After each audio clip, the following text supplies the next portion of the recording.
2 பேதுரு அதிகாரம் 1. நம்முடைய தேவனும் இரட்சகருமாயிருக்கிற இயேசு கிறிஸ்துவினுடைய நீதியால் எங்களைப் போல அருமையான விசுவாசத்தை பெற்றவர்களுக்கு இயேசு கிறிஸ்துவின் ஊழியக்காரனும் அப்போஸ்தலனுமாகிய சீமோன் பேதுரு எழுதுகிறதாவது: தேவனையும் நம்முடைய கர்த்தராகிய இயேசுவையும் அறிகிற அறிவினால் உங்களுக்கு கிருபையும் சமாதானமும் பெருக கடவது.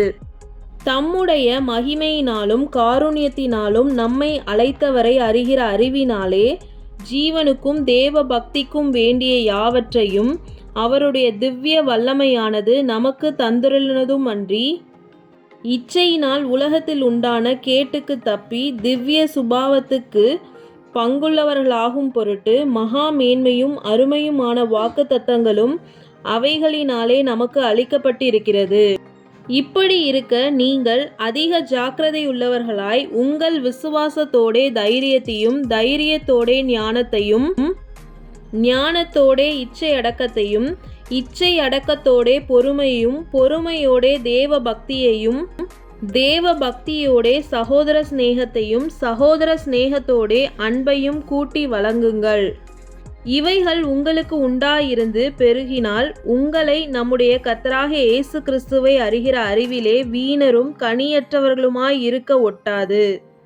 இவைகள் இல்லாதவன் எவனோ அவன் முன் செய்த பாவங்களற தான் சுத்திகரிக்கப்பட்டதை மறந்து கண் சொருகி போன குருடனாயிருக்கிறான். ஆகையால் சகோதரரே, உங்கள் அழைப்பையும் தெரிந்து கொள்ளுதலையும் உறுதியாகும்படி ஜாக்கிரதையாயிருங்கள். இவைகளை செய்தால் நீங்கள் ஒரு காலும் இடறி விழுவதில்லை. இவ்விதமாய் நம்முடைய கர்த்தரும் இரட்சகருமாகிய இயேசு கிறிஸ்துவினுடைய நித்திய ராஜ்யத்திற்குட்படும் பிரவேசம் உங்களுக்கு பரிபூர்ணமாய் அளிக்கப்படும். இதன் நிமித்தம் இவைகளை நீங்கள் அறிந்தும், நீங்கள் இப்பொழுது அறிந்திருக்கிற சத்தியத்தில் உறுதிப்பட்டிருந்தும், உங்களுக்கு இவைகளை எப்பொழுதும் நினைப்பூட்ட நான் அசதியாயிரேன்.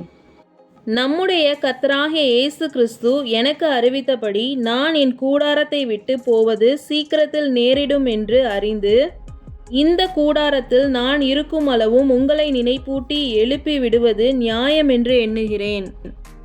மேலும் நான் சென்று போன பின்பு இவைகளை நீங்கள் எப்பொழுதும் நினைத்து கொள்ள ஏதுண்டாயிருக்கும்படி பிரயத்தனம் பண்ணுவேன். நாங்கள் தந்திரமான கட்டுக்கதைகளை பின்பற்றினவர்களாக அல்ல, அவருடைய மகத்துவத்தை கண்ணார கண்டவர்களாகவே நம்முடைய கர்த்தராகிய இயேசு கிறிஸ்துவின் வல்லமையையும் வருகையும் உங்களுக்கு அறிவித்தோம். இவர் என்னுடைய நேசகுமாரன், இவரிடத்தில் பிரியமாயிருக்கிறேன் என்று சொல்லுகிற சத்தம் உன்னதமான மகிமையிலிருந்து அவருக்கு உண்டாகி, பிதாவாகிய தேவனால் அவர் கனத்தையும் மகிமையும் பெற்றபோது அவரோடே கூட நாங்கள் பரிசுத்த பர்வதத்தில் இருக்கையில் வானத்திலிருந்து பிறந்த அந்த சத்தத்தை கேட்டோம். அதிக உறுதியான தீர்க்க தரிசன வசனமும் நமக்கு உண்டு. பொழுது விடிந்து விடிவெள்ளி உங்கள் இருதயங்களில் உதிக்கும் அளவும் இருளுள்ள ஸ்தலத்தில் பிரகாசிக்கிற விளக்கை போன்ற அவ்வசனத்தை கவனித்திருப்பது நலமாயிருக்கும். வேதத்தில் உள்ள எந்த தீர்க்க தரிசனமும் சுய தோற்றமான பொருளை உடையதாயிராதென்று நீங்கள் முந்தி அறிய வேண்டியது. தீர்க்க தரிசனமானது ஒரு காலத்திலும் மனுஷருடைய சித்தத்தினாலே உண்டாகவில்லை. தேவனுடைய பரிசுத்த மனுஷர்கள் பரிசுத்த ஆவியினாலே ஏவப்பட்டு பேசினார்கள். 2 பேதுரு அதிகாரம் 2. கள்ள தீர்க்கதரிசிகளும் ஜனங்களுக்குள்ளே இருந்தார்கள். அப்படியே உங்களுக்குள்ளும் கள்ள போதகர்கள் இருப்பார்கள். அவர்கள் கேட்டுக்கேதுவான வேத புரட்டுகளை தந்திரமாய் நுழைய பண்ணி தங்களை கிரயத்துக்கு கொண்ட ஆண்டவரை மறுதலித்து தங்களுக்கு தீவிரமான அழிவை வருவித்துக் கொள்ளுவார்கள். அவர்களுடைய கெட்ட நடக்கைகளை அநேகர் பின்பற்றுவார்கள். அவர்கள் நிமித்தம் சத்திய மார்க்கம் தூஷிக்கப்படும். பொருளாசையுடையவர்களாய் தந்திரமான வார்த்தைகளால் உங்களை தங்களுக்கு ஆதாயமாக வசப்படுத்தி கொள்ளுவார்கள். பூர்வ காலம் முதல் அவர்களுக்கு விதிக்கப்பட்ட ஆக்கினை அயர்ந்திராது, அவர்களுடைய அழிவு உறங்காது. பாவம் செய்த தூதர்களை தேவன் தப்ப விடாமல் அந்தகார சங்கிலிகளினாலே கட்டி நரகத்திலே தள்ளி நியாய தீர்ப்புக்கு வைக்கப்பட்டவர்களாக ஒப்பு கொடுத்து, பூர்வ உலகத்தையும் தப்பவிடாமல் நீதியை பிரசங்கித்தவனாகிய நோவா முதலான 8 பேரை காப்பாற்றி அவபக்தியுள்ளவர்கள் நிறைந்த உலகத்தின் மேல் ஜல பிரளயத்தை வரப்பண்ணி சோதோம் கோமரா எனும் பட்டணங்களையும் சாம்பலாக்கி கவிழ்த்து போட்டு ஆக்கினைக்குள்ளாக தீர்த்து, பிற்காலத்திலே அவபக்தியாய் நடப்பவர்களுக்கு அவைகளை திருஷ்டாந்தமாக வைத்து, அக்கிரமக்காரருக்குள் வாசமாயிருக்கையில் அவர்களுடைய காம விகார நடக்கையால் வருத்தப்பட்டு, நாள்தோறும் அவர்களுடைய அக்கிரம கிரியைகளை கண்டு கேட்டு நீதியுள்ள தன்னுடைய இருதயத்தில் வாதிக்கப்பட்ட நீதிமானாகிய லோத்தை அவர் இரட்சித்திருக்க, கர்த்தர் தேவ பக்தியுள்ளவர்களை சோதனை நின்று இரட்சிக்கவும் அக்கிரமக்காரரை ஆக்கினைக்குள்ளானவர்களாக நியாய தீர்ப்பு நாளுக்கு வைக்கவும் அறிந்திருக்கிறார். விசேஷமாக அசுத்த இச்சையோடே மாம்சத்திற்கேற்றபடி நடந்து கர்த்தத்துவத்தை அசட்டை பண்ணுகிறவர்களை அப்படி செய்வார். இவர்கள் துணிகரக்காரர், அகங்காரிகள், மகத்துவங்களை தூஷிக்க அஞ்சாதவர்கள், அதிக பலனையும் வல்லமையும் உடைய தேவதூதர்கள் முதலாய் கர்த்தருக்கு முன்பாக அவர்களை தூஷணமாய் குற்றப்படுத்த மாட்டார்களே. இவர்களோ பிடிபட்டு அழிக்கப்படுவதற்கு உண்டான புத்தியற்ற மிருக ஜீவன்களைப் போல தங்களுக்கு தெரியாதவைகளை தூஷித்து தங்கள் கேட்டிலே கெட்டழிந்து அநீதத்தின் பலனை அடைவார்கள். இவர்கள் ஒரு நாள் வாழ்வை இன்பமென்று எண்ணி கரைகளும் லச்சைகளுமாயிருந்து உங்களோடே விருந்துண்கையில் தங்கள் வஞ்சனைகளில் உல்லாசமாய் வாழ்கிறவர்கள். விபச்சார மயக்கத்தால் நிறைந்தவைகளும் பாவத்தை விட்டோயாதவைகளுமாயிருக்கிற கண்களையுடையவர்கள், உறுதி இல்லாத ஆத்துமாக்களை தந்திரமாய் பிடித்து பொருளாசைகளில் பழகின இருதயத்தையுடைய சாபத்தின் பிள்ளைகள். செம்மையான வழியை விட்டு தப்பி நடந்து பேயோரின் குமாரனாகிய பீலேயாமின் வழியை பின்பற்றி போனவர்கள். அவன் அநீதத்தின் கூலியை விரும்பி தன்னுடைய அக்கிரமத்து நிமித்தம் கடிந்து கொள்ளப்பட்டான். பேசாத மிருகம் மனுஷர் பேச்சை பேசி தீர்க்கதரிசியினுடைய மதிக்கேட்டை தடுத்தது. இவர்கள் தண்ணீர் இல்லாத கிணறுகளும் சுழல் காற்றினால் அடியுண்டோடுகிற மேகங்களுமாயிருக்கிறார்கள். என்றென்றைக்கும் உள்ள காரிருளே இவர்களுக்கு வைக்கப்பட்டிருக்கிறது. வஞ்சகமாய் நடக்கிறவர்களிடத்திலிருந்து அரிதாய் தப்பினவர்களிடத்தில் இவர்கள் அகந்தையான வீண் வார்த்தைகளை பேசி மாம்ச இச்சைகளினாலும் காம விகாரங்களினாலும் அவர்களை தந்திரமாய் பிடிக்கிறார்கள். தாங்களே கேட்டுக்கு அடிமைகளாயிருந்தும் அவர்களுக்கு சுயாதீனத்தை வாக்குத்தத்தம் பண்ணுகிறார்கள். எதினால் ஒருவன் ஜெயிக்கப்பட்டு இருக்கிறானோ அதற்கு அவன் அடிமைப்பட்டு இருக்கிறானே.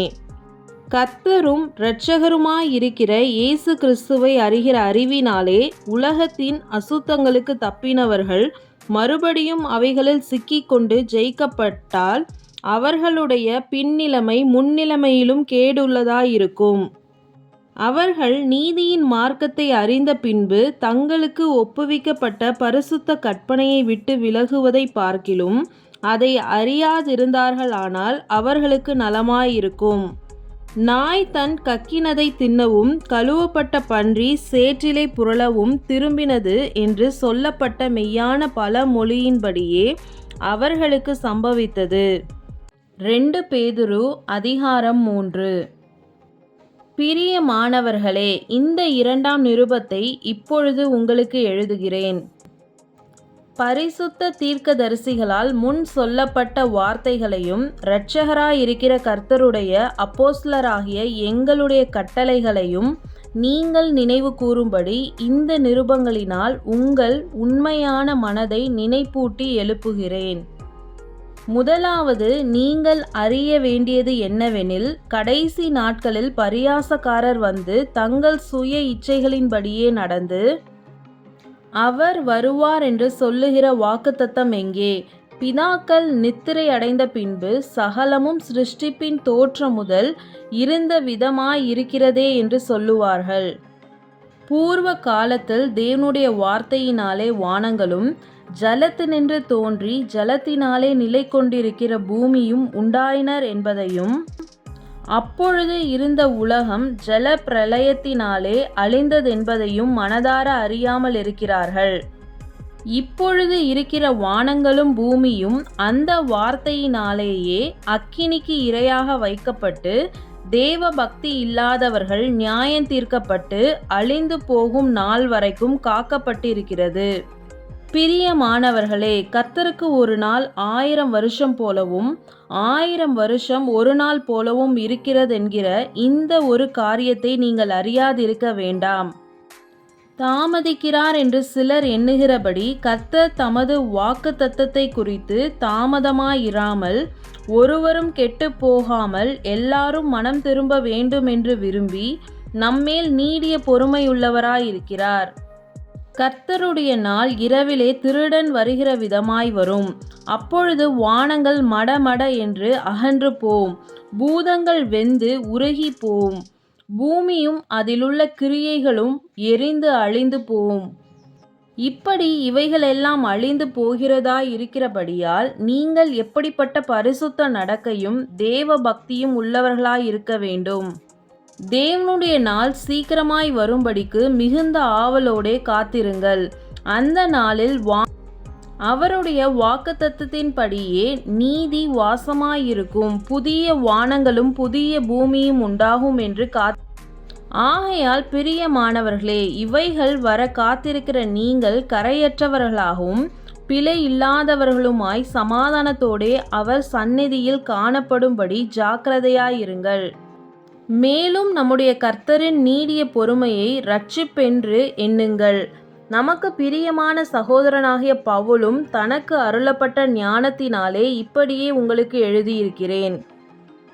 எல்லா நிருபங்களிலும் இவைகளை குறித்து பேசியிருக்கிறான். அவன் சொன்னவைகளில் சில காரியங்கள் அறிகிறதற்கு அரிதாயிருக்கிறது. கல்லாதவர்களும் உறுதி இல்லாதவர்களும் மற்ற வேத வாக்கியங்களை புரட்டுகிறது போல தங்களுக்கு கேடு வரத்தக்கதாக இவைகளையும் புரட்டுகிறார்கள். ஆதலால் பிரியமானவர்களே, இவைகளை முன்னமே நீங்கள் அறிந்திருக்கிறபடியால் அக்கிரமக்காரருடைய வஞ்சகத்திலே நீங்கள் இழுப்புண்டு உங்கள் உறுதியிலிருந்து விலகி விழுந்து போகாதபடிக்கு எச்சரிக்கையாயிருந்து, நம்முடைய கர்த்தரும் இரட்சகரும் ஆகிய இயேசு கிறிஸ்துவின் கிருபையிலும் அவரை அறிகிற அறிவிலும் வளருங்கள். அவருக்கு இப்பொழுதும் என்றென்றைக்கும் மகிமையுண்டாவதாக. ஆமேன்.